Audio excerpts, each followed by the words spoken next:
குடியரசு துணைத் தலைவர் ஜெகதீப் தன்கர் உடல்நல காரணங்களுக்காக பதவி விலகியுள்ளார். அவரின் இந்த முடிவு கடுமையான சில விவாதங்களை எழுப்பியுள்ளன. அதே சமயம் அவரின் இந்த முடிவு பல வதந்திகளுக்கும் வழிவகுத்துள்ளது. 74 வயதாகும் தன்கர் தனது உடல் நலத்திற்கு முன்னுரிமை அளிப்பதாகவும் மருத்துவர்களின் ஆலோசனையின் பேரிலேயே இந்த முடிவை எடுத்திருப்பதாகவும் தெரிவித்தார்.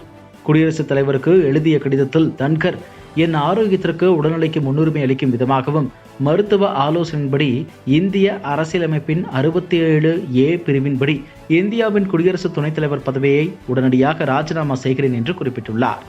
ஜெகதீப் தன்கரின் பதவி விலகலுக்கு நீதிபதி வர்மாவுக்கு எதிரான எதிர்க்கட்சிகளின் கண்டன தீர்மானத்தை அவர் பரிசீலித்தது காரணமாக இருக்கலாம் என்று கூறப்படுகிறது. ஊழல் குற்றச்சாட்டின் காரணமாக டெல்லி உயர் நீதிமன்றத்தின் முன்னாள் நீதிபதி யஷ்வந்த் வர்மா மீது கண்டன தீர்மானம் கொண்டுவரப்பட்டது. நீதிபதி வர்மாவுக்கு எதிராக இரு அவைகளிலும் கண்டன தீர்மானம் கொண்டுவர அரசாங்கம் திட்டமிட்டிருந்தது. ராஜ்யசபாவின் அலுவலக் குழுவின் நிகழ்ச்சி நிரலில் இது முக்கிய அம்சமாக இருக்கும் என்று எதிர்பார்க்கப்பட்டது. ஆனால் தன்கர் எதிர்பாராத விதமாக எதிர்க்கட்சிகளின் தீர்மானத்தை அலுவலக் குழு கூட்டத்தில் கொண்டு வந்து அடுத்த நாள் மதியம் 1 மணிக்கு அதை எடுத்துக்கொள்வதாக கூறியது அரசாங்கத்தினரை அதிர்ச்சியில் ஆழ்த்தியது. இந்த விவகாரம் தொடர்பாக மூத்த அமைச்சர்கள் தன்கரை தொலைபேசியில் தொடர்பு கொண்டு தங்களது அதிருப்தியை தெரிவித்ததாக கூறப்படுகிறது. மேலும் அவரது நடத்தை ஏற்றுக்கொள்ள முடியாதது என்றும் கண்டித்துள்ளனர்.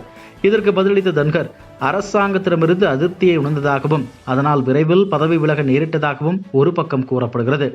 அதே சமயம் இவருக்கு இந்த வருடம் 75 வயது ஆகிறது. இதனால் அவர் ராஜினாமா செய்து அதன் மூலம் பிரதமர் மோடியை ராஜினாமா செய்ய அழுத்தம் கொடுக்கிறார் என்று கூறப்படுகிறது. இதற்கு பின் RSS இருப்பதாகவும் கூறப்படுகிறது. அதாவது பாஜகவில் 75 வயதிற்கு மேல் பதவி கிடையாது என்ற ரூல்ஸ் உள்ளது. தன்கர் ராஜினாமா மூலம் மோடிக்கு ராஜினாமா செய்ய பிரஷர் கொடுக்கலாம் என்கிறார்கள். இதெல்லாம் ஒரு பக்கம் இருக்க, யோகி ஆதித்யநாத்தை உத்தரப்பிரதேச முதலமைச்சர் பதவியில் இருந்து மாற்றி தேசிய அரசியலுக்கு கொண்டு வரலாம் என்றும் பேச்சு அடிபடுகிறது.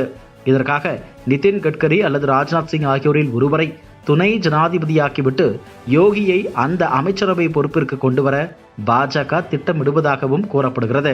ராஜ்நாத் சிங் துணை ஜனாதிபதி ஆவார். அதன் மூலம் அண்ணாமலை அல்லது வேறு ஒருவர் பாதுகாப்புத்துறை அமைச்சர் ஆவார் என்றும் கதை உலாவி வருகிறது.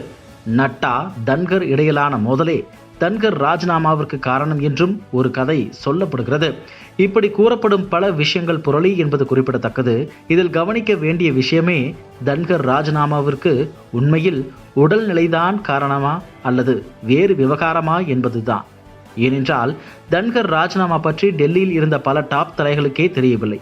அப்படி ரகசியமாக என்னதான் நடந்தது என்ற கேள்வி எழுந்துள்ளது. மோடி இதில் அமைதியாக இருப்பதும் பல கேள்விகளை எழுப்பியுள்ளது. தன்கர் ராஜ்யசபா நடவடிக்கைகளில் பங்கேற்கவில்லை. அவர் பிரியா விடை உரையும் நிகழ்த்த மாட்டார் என்ற வட்டாரங்கள் தெரிவித்தன. இது மேலும் பல யூகங்களுக்கு வழிவகுத்துள்ளது. பல்வேறு பொறுப்புகளில் குறிப்பாக இந்தியாவின் குடியரசு துணைத் தலைவராக தன்கர் நாட்டுக்கு ஆற்றிய அர்ப்பணிப்பு மிக்க சேவையை பிரதமர் நரேந்திர மோடி பாராட்டினார். மேலும் அவர் தனது வாழ்த்துக்களையும் தெரிவித்தார். ஆனால் இதுவும் கூட கிட்டத்தட்ட 12 மணி நேரம் கழித்துதான். 12 மணி நேரமாக தன்கர் பற்றி மோடி எந்த போஸ்டும் செய்யாமல் இருந்தார். அப்படி மோடிக்கு தன்கர் மீது என்ன கோபம் என்ற கேள்வியும் எழுந்துள்ளது. அடுத்தடுத்து என்ன நிகழப் போவது என்கிறதை பொறுத்திருந்து பார்க்கலாம். இதுபோன்ற செய்திகளை மேலும் தெரிந்து கொள்ள எங்களது யூடியூப், Facebook மற்றும் Twitter ஆப்களை சப்ஸ்கிரைப் செய்யவும்.